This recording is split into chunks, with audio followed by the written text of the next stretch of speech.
बिस्मिल्लाहिर्रहमानिर्रहीम। अस्सलाम वालेकुम नाज़रीन, मेरा नाम दावर अजीज़ है और एक मरतबा फिर मैं अपने यूट्यूब चैनल से आपसे मुखातिब होने का शर्फ हासिल कर रहा हूँ। आपका बहुत शुक्रिया, आप ज्वाइन करते हैं। नाज़रीन, आज बात करेंगे, टॉपिक्स तो बहुत सारे हैं लेकिन मैंने एक ऐसा टॉपिक सेलेक्ट किया है जिसका इमीडिएट फ्यूचर में यानी मुस्तकबिल करीब में बहुत बड़ा इम्पैक्ट पड़ने वाला है मुल्क की सियासत पे। अगर वो काम होता है तो भी और अगर नहीं होता तो भी। वो टॉपिक क्या है? वो ये है कि जो आईनी तरमीम का गलगला मचा हुआ है इस वक्त, हो रही है, नहीं हो रही है, होगी तो कब होगी, किसका मसवदा कबूल होगा, किसका मसवदा कबूल नहीं होगा, उस पर बात करेंगे। लेकिन सबसे अहम बात मैं आपको जो बताऊंगा वो ये है कि अगर ये आईनी तरमीम पेश हो जाती है कौमी असम्बली में और फिर सेनेट में, जिसका इम्कान नज़र आ रहा है, क्योंकि 25 अक्टूबर जो काजी फायज ईसा की रिटायरमेंट की डेट है, उसके बाद वो रिटायर हो जाएंगे। उससे पहले हुकूमत के पास नंबर हो या ना नंबर ना हो, ये कुछ ना कुछ कोशिश ज़रूर करेंगे उसे पेश करके पास करवाने की। तो उसका रास्ता कैसे रोका जा सकता है, क्योंकि जहर कातिल है पाकिस्तान के आइन के लिए, शख्सी आज़ादी के लिए, पाकिस्तान में जमहूरियत और कानून की बालादस्ती के लिए ये तरमीम एक जहर कातिल का दर्जा रखती है। इस पर बात करेंगे, कैसे उसका रास्ता रोका जा सकता है। मैं उस पर बात करने से पहले आपसे गुजारिश करूंगा कि अगर अभी तक आपने मेरा चैनल सब्सक्राइब नहीं किया तो ज़रूर कर लीजिए, बेल आइकन दबाइए ताकि आपको लेटेस्ट नोटिफिकेशन मिलता रहे मेरे वीडियोस के लिए। अपने कमेंट्स से मुझे ज़रूर नवाजिए ताकि मैं उसकी रोशनी में अपने व्लॉग्स को बेहतर कर सकूं। तो नाज़रीन, आईनी तरमीम इतनी ज़रूरी है कि क्या बिलावल जरदारी, क्या शहबाज शरीफ, क्या नवाज शरीफ, क्या मौलाना फजल रहमान, क्या पीटीआई के दूसरे लोग, क्या एएनपी, क्या बाप पार्टी, क्या माँ पार्टी, हर कोई जो भी है वो इस वक्त इसी पर बात कर रहा है। सेनेटर्स उठाए जा रहे हैं, उनके बच्चे बीवियां अगवा की जा रही हैं, एमएनएस को उठाया जा रहा है, डराया जा रहा है, धमकाया जा रहा है। यानी गवर्नमेंट की फस्तायत इस वक्त अपने पूरे अरूज पर है और वो किसी भी हालत में इस तरमीम को मंजूर करवाना चाहते हैं। अब देखिए हुआ क्या है, थोड़ा सा पीछे से अगर मैं रीकैप करूं ताकि आपको बैकग्राउंड दूं, उसमें आपको समझ आए इस पस मंजर में कि मैं जो बात करने जा रहा हूं उसका असल मकसद क्या है। ये बात वहां से शुरू हुई कि पहले गवर्नमेंट ने अपना मसवदा पेश किया जिसे सब ने रिजेक्ट कर दिया, हत्ता कि पीपल्स पार्टी तक को भी उस पर तहफुजात थे। फिर सुनने में आया कि पीपल्स पार्टी का कोई अपना मसवदा है। पहले तो मसवदे का पता नहीं चल रहा था। वजीर कानून साहब कहते हैं कि मुझे मुसवदा मिल गया है। कहाँ से मिल गया ये उन्होंने बताया, वो आपको भी पता है, मुझे भी पता है और वजीर कानून साहब को भी पता है कि मुसवदा कहाँ से मिला। उस मुसवदे को रिजेक्ट कर दिया गया, मौलाना फजल रहमान साहब ने रिजेक्ट कर दिया, पीपल्स पार्टी के इसमें तहफात थे और पीटीआई ने तो जाहिर से रिजेक्ट करना ही था। उसके बाद पीपल्स पार्टी के मसवदे की बाज़गश्त सुनाई दी, उसके बाद मौलाना फजल रहमान के मसवदे की बाज़गश्त सुनाई दी। ये भी सुनने में आया कि शायद पीटीआई भी अपने वकला के साथ मिलके कोई मसवदा तैयार कर रही है। तो बहुत सारे मसवदे और उसके डिफरेंट वर्जन्स गर्दिश में थे। मकसद इसका सिर्फ ये था कि किसी एक मसवदे पर इत्तफाक हो जाए और ये आईनी तरमीम पेश की जाए, यानी कि हुकूमत की नज़र में उसके सर्वाइवल के लिए ये आईनी तरमीम इतनी ज़रूरी है कि इसे पेश करके मंजूर करवाना ज़रूरी नहीं सिर्फ, बल्कि 25 अक्टूबर से पहले पेश करके मनवाना मंजूर करवाना ज़रूरी है। क्योंकि इस वक्त तमाम हुकूमती पार्टियों की, तमाम अहदेदारों की, वज़ीर आज़म सदर की जान जिस तोते में है उसका नाम काजी फायज ईसा है। अगर इस तोते की गर्दन मरोड़ दी गई, यानी कि मेटाफोरिकली स्पीकिंग, वो अगर उनमें से जान निकाल लेगी, और उनका जान उनका ओहदा है, ज़ाती शख्सियत की क्या अहमियत होती है, वो जिस ओहदे पर बराजमान है, जिसकी वो बेइज्जती कर रहे हैं उस ओहदे की, अगर वो उस ओहदे से फारिग हो जाते हैं तो ये तोते की गर्दन मरोड़ने के बराबर होगा। और फिर इन सब लोगों की रूह कुनफस से अस्करी से अपने अंसरी से प्रवास कर जाएगी। अस्करी का लफ्ज़ आजकल आपको पता है कि क्यों इस्तेमाल होता है, ज़्यादातर वही ज़ुबान पे होता है। तो आईनी तरमीम करवाना बहुत ज़रूरी है। इसीलिए मेरा ये तज्ज़िया कहता है, मेरी नाक़स अक़ल ये कहती है कि अददी नंबर ना हो, कुछ भी ना हो, जो भी हो, मसवदा मंजूर हो ना हो, मुतफ़िक़ा मसवदा हो, मुतफ़र्रिक़ा मसवदा हो, कुछ भी हो, ये पेश करके रहेंगे और इसमें वो अपना लुच तलने की कोशिश ज़रूर करेंगे कि जिसकी वजह से इनको कोई आईनी तहफ़्फ़ुज़ हो जाए, कोई ऐसी शख्सियत बैठ जाए ओहदे पर जिसकी वजह से इनको फ़ायदा हो जाए, कोई ऐसी अलहदा अदालत बन जाए जिससे उनको फ़ायदा हो जाए, कुछ ऐसे लोगों को रिटेन कर लिया जाए उम्र बढ़ा के रिटायरमेंट की कि इनको फ़ायदा हो जाए। कुछ भी करके ये कोई ना कोई ऐसा, जैसे मैंने पंजाबी का मुहावरा इस्तेमाल किया, लुच तलने की ज़रूर करेंगे, कोशिश करेंगे कि इनकी बचत हो जाए। और उसमें जो सबसे बज़ाहिर जो मुझे चीज़ नज़र आ रही है वो ये कि इनके पास अददी नंबर पूरे नहीं है, इनके पास अददी अक्सरियत नहीं है। 2/3 मेजॉरिटी का जो मैजिक नंबर है 224, वो इनके पास मौजूद नहीं है। सेनेट में भी नहीं है इनके पास अक्सरियत और कौमी असम्बली में भी नहीं है। नंबर्स काफ़ी शॉर्ट है। मौलाना फजल रहमान साहब को मिलाए बगैर तो इसका सोचना भी नामुमकिन है। तो अगर मौलाना साहब इनको ये मिला लेते हैं, उनको मनवा भी लेते हैं, उनको राज़ी भी कर लेते हैं हाथ पाँव जोड़ के, और उसके बावजूद भी इनको काफ़ी सारे पीटीआई के एमएनएस चाहिए और सेनेटर चाहिए फिर सेनेट में, जिसकी वजह से ये 2/3 अक्सरियत लेकर मसौदा मंजूर करवाएं और आईनी तरमीम कर सकें। अभी तक आज 17 अक्टूबर है और यूके में तकरीबन सुबह 11 बजे का वक्त है।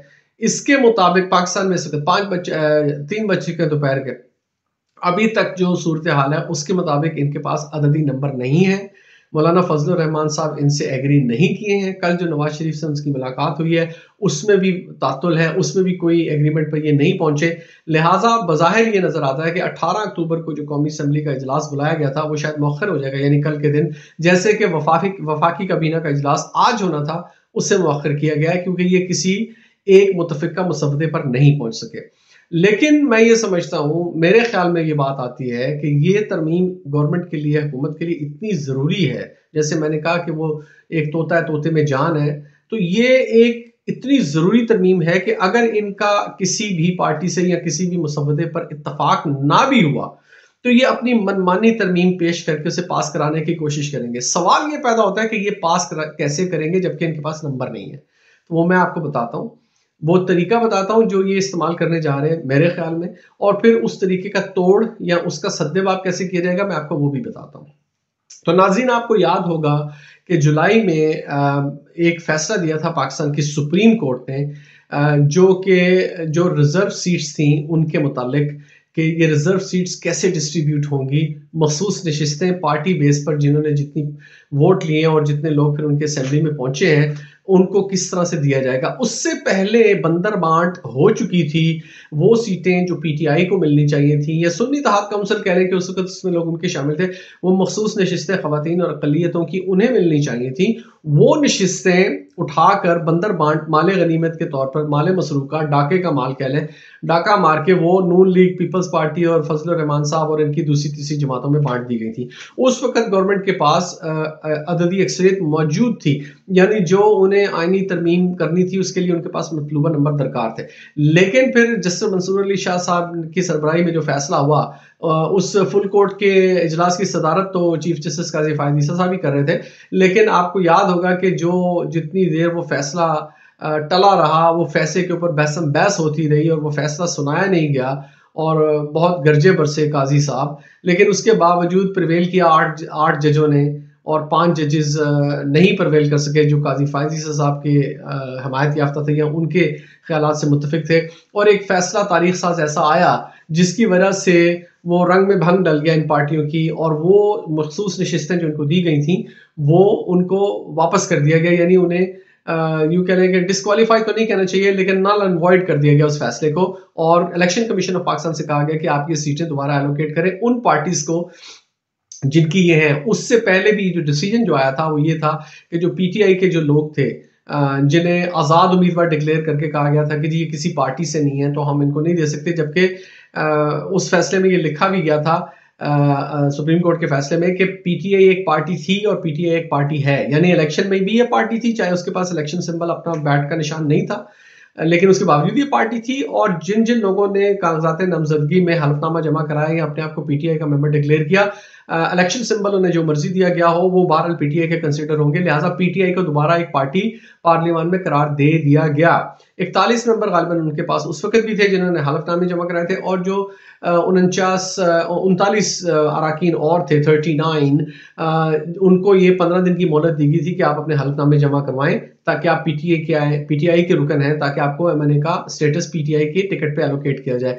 इलेक्शन कमीशन ऑफ पाकिस्तान ने हीलो हुज्जत से काम लेते हुए आज तक वो काम नहीं किया, और अब मैं आपको बताता हूं कि वारदात क्या होने वाली है, ये काम क्यों नहीं किया गया, पीटीआई को वो सीटें क्यों नहीं दी गई, उनके नाम पर एलोकेट क्यों नहीं की गई, और इसको इस्तेमाल कैसे करेगी। होगा अब ये कि इलेक्शन कमीशन कल या परसों या जब भी इलेक्शन कौमी असम्बली का इजलास होगा, ये इलेक्शन कमीशन ये वारदात करेगा कि स्पीकर कौमी असम्बली ने जो इनको खत लिखा था उस खत की रोशनी में, बल्कि 2 खत लिखे थे याद सादिक ने, उसकी रोशनी में वो फौरी तौर पर अपना एक डिसीजन अनाउंस करेंगे कि जी हमने क्योंकि नई कानून साजी हो गई है, लिहाजा सुप्रीम कोर्ट का फैसला कालअदम हो गया है, उसकी कोई कानूनी हैसियत नहीं रही, लिहाजा हम स्पीकर कौमी असम्बली के खत के जवाब में ये जो सीटें हैं 49, 39, 50 जितनी भी जो भी हैं, ये हम दोबारा वापस एलोकेट कर रहे हैं उन लोगों को, मखसूस नशिस्तों को, इस बुनियाद पर कि पीटीआई के ये अरकान नहीं रहे हैं, लिहाजा इनकी मखसूस नशिस्तें नहीं है। अब ये उन मखसूस नशिस्तों को देंगे, नून लीग को, पीपल्स पार्टी को वैसे ही बंदर बांट होगी जैसे पहले होगा। कौमी असम्बली के स्पीकर साहब ने इजलास तलब कर रखा होगा, इजलास जारी होगा, जब ये खबर आएगी उसी वक्त इन अरकान को असम्बली में लाया जाएगा, ये रखे गए होंगे वहां पर। और मुसवदा, क्योंकि गवर्नमेंट को अब किसी किस्म की किसी के साथ इत्तेहाद की या इल्हाक की ज़रूरत नहीं है, इत्तफाक की ज़रूरत नहीं है, किसी मुसवदे पर आईनी तरमीम के गौर करने की ज़रूरत नहीं है। अब उनके पास नंबर होंगे तो वो इसे फौरी तौर पर पेश करके दोनों ईमानों में फौरी तौर पर पास कराएंगे। सदर मुमलिकत साहब बिल्कुल हमारे फारिग बैठे होते हैं, वो तैयार बैठे होंगे कलम हाथ में लेके, उसकी निब शिप चेक करके, उसमें स्याही भर के, कि जैसे ये तरमीम पास हो तो वो फौरन इस पर दस्तखत करें ताकि ये आइन का हिस्सा बन जाए और फिर इसके बाद कोई भी अदालत इस केस को सुन नहीं सकेगी। तो ये करने जा रहे हैं। मेरे ख्याल में ये आसान नहीं होगा, लेकिन इनकी लाइन ऑफ एक्शन आखिरी तौर पे अब यही बचती है। ये काम ये करने जा रहे हैं कि ये वो सीटें जो इलेक्शन कमीशन ने इस वक्त रोकी हुई हैं, ये वापस अपने आप को एलोकेट करवा कर, क्योंकि इनके बाकी सब हरबे फेल हो गए हैं। बच्चों को, बूढ़ों को, बीवियों को, बहुओं को, औरतों को, मर्दों को, बूढ़ों को, जवान को, एमएनएस को, सेनेटर्स को, सबको उठा के, डरा के, धमका के, लालच दे के सब कुछ देख लिया है, लेकिन बंदे टस से मस नहीं हो रहे। और ये मैं बरसबील तज़किरा ये कहूंगा कि ये है इमरान खान की सियासत का एजाज कि उसने पाकिस्तान की आवाम को और उनके सिलेक्टेड मेंबर्स को इतना शऊर दिया, इतना हौसला दिया, इतनी हिम्मत दी है कि अब वो इस किस्म की फसायत के खिलाफ, धौंस धड़ल्ले और लालच के खिलाफ डट कर खड़े हैं। चंद एक बिकने वाले बकाऊ लोटे जरूर होंगे, लेकिन अक्सरियत अब ये बात समझ चुकी है कि अगर वो लोटा बनेंगे तो उनका सियासी मुस्तकबिल वो अपने हाथ से उसे फांसी दे देंगे। तो ये होने जा रहा है कि जनाब ये मखसूस नशिस्तें और वो जो इलेक्शन कमीशन की मिली भगत से वो सीटें लेके फौरी तौर पर ये आइन की तरमीम मंजूर करवाने की कोशिश करेंगे। अब मैं आता हूं इसका सद्देबाब कैसा होगा। 2 लाइनों में मैं आपको बताता हूं। आपको याद होगा इलेक्शन कमीशन ने पहले भी डिलेइंग टैक्टिक्स के तौर पर सुप्रीम कोर्ट को खत लिखा था जी कि ये जो आपने फैसला दिया है इसकी हमें इस पॉइंट की समझ नहीं आई, उस पॉइंट की समझ नहीं आई, तो वजाहत करें। क्योंकि सुप्रीम कोर्ट ने अपने फैसले में लिखा था कि आप हमसे वजाहत तलब कर सकते हैं अगर आपको कोई चीज समझ में ना आए तो हम वजाहत करेंगे। तो वो डिलेइंग टैक्टिक्स के तौर पे उस पर कुछ देर बैठ के जब वो डेडलाइन पास आ गई तो उन्होंने वजाहत तलब कर ली जी कि ये हमें बताएं कि ये नुकता क्या है। सुप्रीम कोर्ट ने उसकी वजाहत दे दी। जस्टिस मंसूर अली शाह साहब के नीचे जो 8 जजेस थे उन्होंने उनको वजाहत दे दी कि जी ये वजाहत है। अब इन्होंने दोबारा एक खत लिखा है और वो जो वजाहत आई थी उसकी वजह से सुप्रीम कोर्ट ने यूं कह लें कि उनका वेपन उनके खिलाफ ही इस्तेमाल किया था और Pakistan election commission of Pakistan ने अपने पांव पर खुद कुल्हाड़ा मारा था। अब इन्होंने एक दूसरी वजाहत मांगी हुई है और ये बात नोट कीजिए कि सुप्रीम कोर्ट उसके ऊपर बैठी हुई है इस वक्त। सुप्रीम कोर्ट ने उस दूसरी वजाहत का जवाब अभी तक नहीं दिया जो पॉइंट उन्होंने रेज किया है। अब मैं आपको बताता हूं होगा क्या। जैसे ही इलेक्शन कमीशन ऑफ पाकिस्तान ये अनाउंस करेगा जी कि ये हम सीटें वापस दे रहे हैं मुस्लिम लीग नून को और पीटीआई को, पीपल्स पार्टी को और दूसरी तीसरी जमातों को, और ये असेंबली में जब ये कार्रवाई चलेगी और जैसे ही ये खबर आउट होगी उसी वक्त वो जो दूसरा सवाल उन्होंने पूछा है, जो दूसरी वजाहत इलेक्शन कमीशन ऑफ पाकिस्तान ने मांगी है, सुप्रीम कोर्ट उसकी वजाहत में जो बयान जारी करेगी, जो वजाहत देगी, वो that will be a killer blow, that will be the last laugh from supreme court. वो एक ऐसी वजाहत देंगे जिसके बाद किसी किस्म की कोई लोटाक्रेसी, कोई ऐसी चीज मुमकिन नहीं रहेगी। ना सिर्फ लोटाक्रेसी मुमकिन नहीं रहेगी बल्कि इलेक्शन कमीशन ऑफ पाकिस्तान और उसके मुतल्लिका इदारे वो आइन शिकनी की जद में आ जाएंगे। सुप्रीम कोर्ट से एक वाजे बिल्कुल क्लियर कट एक्सप्लेनेशन आ जाएगी, आपने आगे ही 15 दिन की डेट को बहुत वायलेट कर दिया है, आपने आगे ही कानून शिकनी की है, और अगर आपने फौरी तौर पर इन लोगों का नोटिफिकेशन जारी ना किया और किसी दूसरी पार्टी को अगर आपने देने की कोशिश की तो फिर आपके खिलाफ तौहीन अदालत का भी मुकदमा चलेगा और हुकूमत को सिफारिश करेगी सुप्रीम कोर्ट के इनके खिलाफ इलेक्शन कमीशन ऑफ पाकिस्तान के खिलाफ आर्टिकल 6 का मुकदमा चला जाए। दूध का दूध पानी का पानी हो जाएगा। मेरे ख्याल में सुप्रीम कोर्ट और उसके जो बनने वाले चीफ जस्टिस हैं मंसूर अली शाह साहब, वो अपने साथी 8 जजेस के साथ दूसरी वजाहत के जवाब में सिर्फ इसलिए खामोश हैं कि वो तेल देख रहे हैं और तेल की धार देख रहे हैं। वो ये देखना चाहते हैं कि ये आईनी तरमीम का ऊंट किस करवट बैठेगा।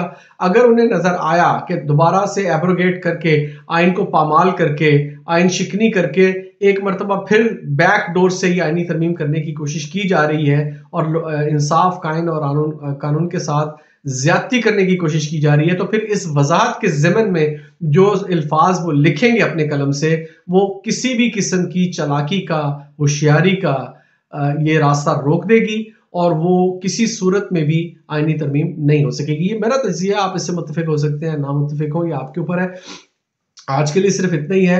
इंशाल्लाह अगले व्लॉग में बात करेंगे। उससे पहले गुजारिश करूंगा कि अभी तक आपने मेरा चैनल सब्सक्राइब नहीं किया तो ज़रूर कर लीजिए, बेल आइकन दबाइए मेरे लेटेस्ट नोटिफिकेशंस के लिए, मेरे व्लॉग्स की, और अपने कमेंट्स में मुझे आगाह कीजिए अपने राय से, और बेल आइकन भी ज़रूर दबाइएगा, ये बड़ा ज़रूरी है ताकि आपको लेटेस्ट नोटिफिकेशंस मिलते रहें। अब तक के लिए इतना ही, अगले व्लॉग में मिलते हैं। मैं आपके लिए दुआ गो हूँ, आप मेरे लिए दुआ कीजिए। पाकिस्तान हमेशा जिंदाबाद।